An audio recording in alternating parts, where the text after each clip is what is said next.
BD news, खबरों में सबसे तेज। युवाओं से जुड़े मुद्दों को लेकर कांग्रेस ने केंद्र सरकार के खिलाफ मोर्चा खोल दिया है। प्रदेश कांग्रेस अध्यक्ष जीतू पटवारी ने ग्वालियर में भारतीय युवा कांग्रेस द्वारा आयोजित OTF यानी वन टाइम पीस मैराथन में शामिल होकर युवाओं के अधिकारों की आवाज बुलंद की है। जीतू पटवारी ने कहा कि कांग्रेस का स्पष्ट मानना है कि सरकारी नौकरियों की विभिन्न भर्तियों के लिए युवाओं से बार-बार परीक्षा शुल्क लेना अन्यायपूर्ण है। उन्होंने मांग की है एक बार शुल्क जमा करने के बाद युवाओं को सभी सरकारी भर्तियों में आवेदन का अवसर मिलना चाहिए, जिससे उन पर पड़ने वाला आर्थिक बोझ कम हो सके। इसके साथ ही उन्होंने केंद्र सरकार पर पेपर लीक के मामलों को लेकर भी निशाना साधा। पटवारी ने आरोप लगाया कि प्रधानमंत्री नरेंद्र मोदी के शासनकाल में पेपर लीक की घटनाओं ने युवाओं के भविष्य को नुकसान पहुंचाया है।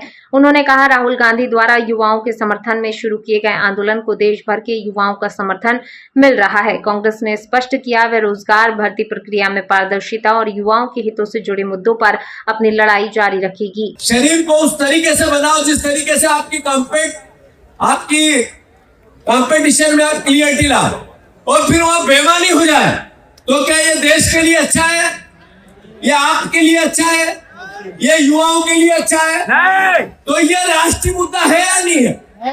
राहुल गांधी जी जो ये बात करने आए कि देश में नए बच्चों के रोजगार की बात हो, उनकी एग्जाम्स की बात हो, पेपर लीक की बात हो, बार बार होती हुई धांधली नौकरी में इसकी बात हो, या एजुकेशन फेयर और फ्री एजुकेशन कैसे मिले, जो शिक्षा है वो गुणवत्ता वाली और फ्री सस्ती कैसे मिले, ये सवाल देश के सामने करने को आ रहे हैं।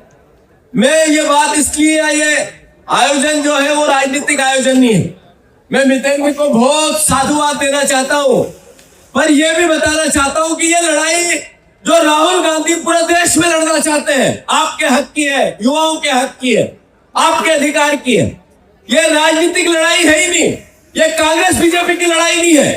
ये लड़ाई है देश के भविष्य की, आपके भविष्य की, अभिभावकों के बच्चों और बच्चों के भविष्य की। कौन कौन परिवार का साथी राहुल गांधी के इस प्रयास में उनका सहयोग करना चाहता है? हाथ ऊंची करके बताओ।